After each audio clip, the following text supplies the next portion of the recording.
Ladies and gentlemen, you're listening to Bodcasting Esports. This is the MSI edition for group stages. Now, initially, this was my first League of Legends podcast, and I did actually think that the group stages started next week, so I've only had about 2 hours to prepare this, so I do apologise in advance for any information that is not correct or not 100% accurate, but all feedback, all criticism is more than welcome. And now what we're going to be looking at is we're going to be looking at some of the power rankings getting into the groups, what champions we may see, what champions we may not see, and just a little bit of information on the teams. I will try and keep this as quick as possible, of course. I do hope you enjoy it. Again, all feedback is completely welcome. Now, looking at the teams that are going into MSI, starting off we have Fnatic from Europe. In order to get here, they had beat G2 3-0 in the EU LCS finals to qualify.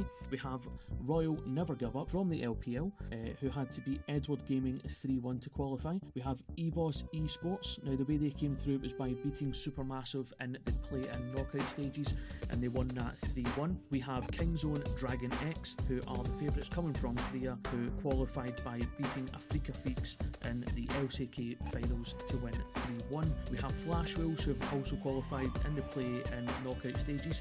They've had a 3-0 win over Gambit, and we also have Team Liquid that are coming in with a 3-0 victory over 100 Thieves in order to take the NA title and qualify.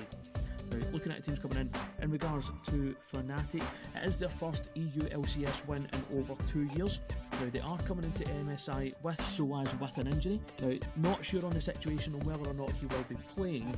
There has been hints or rumours saying that he will be playing some of the games, if not all of the games. Now, with people on the team, it will most likely hinder their synergy. However, if Soaz is not fully recovered, is it worth the risk to put him in the top lane for MSI? It is, again, looking at the mid lane, possibly Cap's best season with playing for Fnatic. He has really improved over the course of the past couple of seasons. However, he does show some tilt, some inconsistencies when he is camped in the mid lane, which some teams such as Kingzone Dragon X and Royal Never Give Up will most likely look to exploit. Looking at Royal Never Give Up, now it is the first time that Uzi has won a Pro League of Legends title by winning the LPL. Now, RNG are going to be taking both MLXG and Casa. They should be able to switch these out accordingly. Now, arguably, they have been having better results with MLXG, so it is hard to see who is going to be getting more playtime. Now, looking at EVOS Esports, there's not much I can say about these guys, unfortunately. They had a good showing against Supermassive, and Warsome seemed to be a really good mid laner for the team during that time. Now, Kingzone Dragon X, it is the first time that Korea isn't represented by SKT at MSI. Now, Kingzone are looking incredibly dominant coming into MSI, having only lost 8 games in the LCK, which also includes the finals. Now, in an AD carry meta, your best bet to win would be to attack the bottom lane. However, with Can being such a dominant top laner and an upgraded jungler with Peanut, this may be too much of a task. Now, looking at Flash Wolves, they have had to replace their jungler after Karsa left. They have replaced it with Mugen. Now, he will not be able to replace exactly what Karsa was able to do so quickly, but in his showing against Gambit, he did show massive potential. Whether or not he can continue with that performance, it does look to be pinnacle on whether or not Flash Wolves can take games off of the top 4 teams. And it is a best of one, of course. Anything can potentially happen, and LMS teams, they have shown in the past that they can bring out a strategy for best of 1 games. Now, Team Liquid arguably have the worst synergy of all the teams in the top 4, as this is a brand new roster and most other teams have only made minor changes.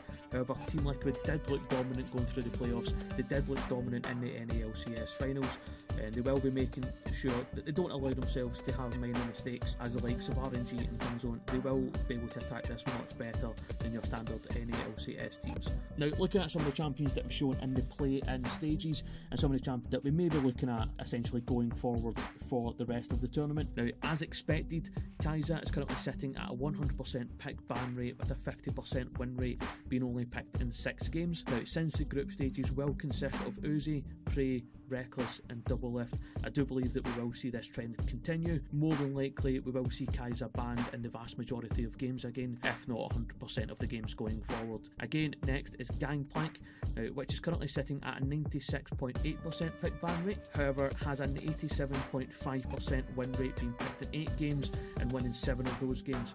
Now, if we're looking at carry top laners, Can is most likely to stand out amongst the rest and will more than likely have Gangplank banned against them in most of the games. Now, following Rakan, which has seen the more game time than the other 2 picks, has been picked 12 games and has won 9 of those games, losing only 3, currently sitting with a 75% win rate so far. Now, Rakan is fun to play, fun to watch, and is very effective in team fights and also helps during the ADC meta.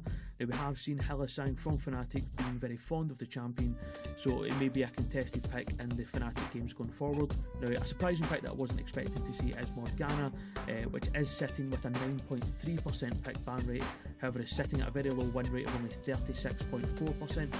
Whether or not we see Morgana going forward during groups, considering the whole low success rate, is yet to be seen, of course.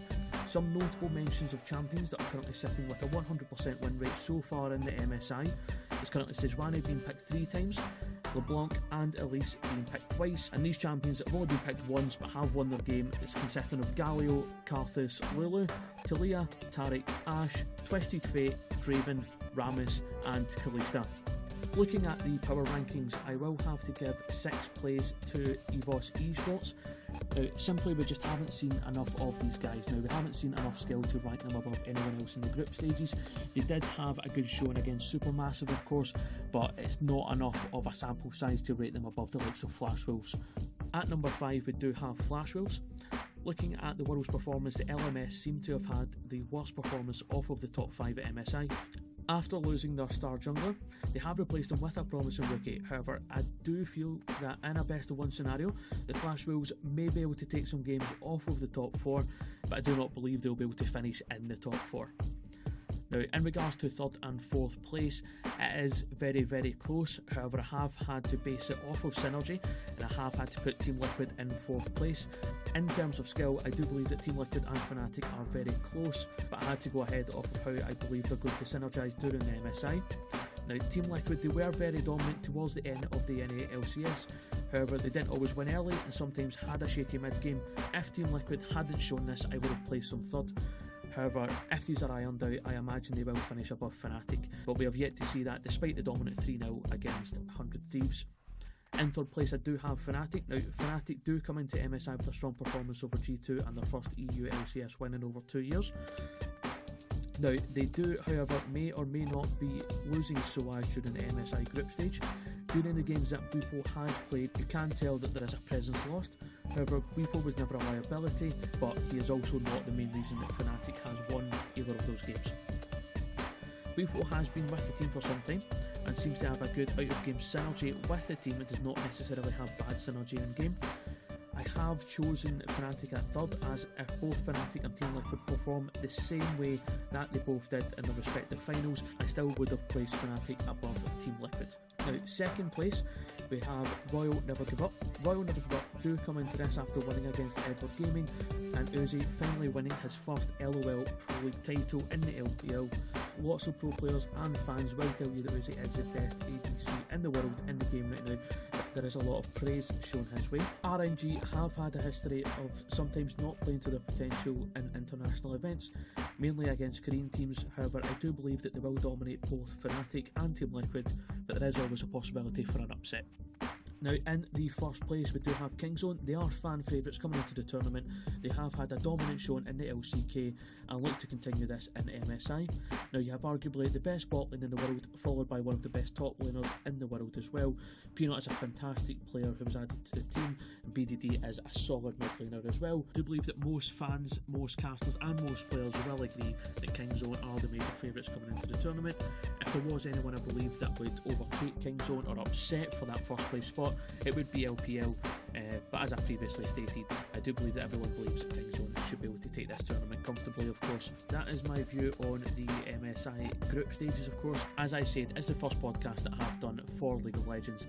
Any critiques, any constructive criticism would be very, very helpful, of course, and I do hope to at least get a good or above average reception for this.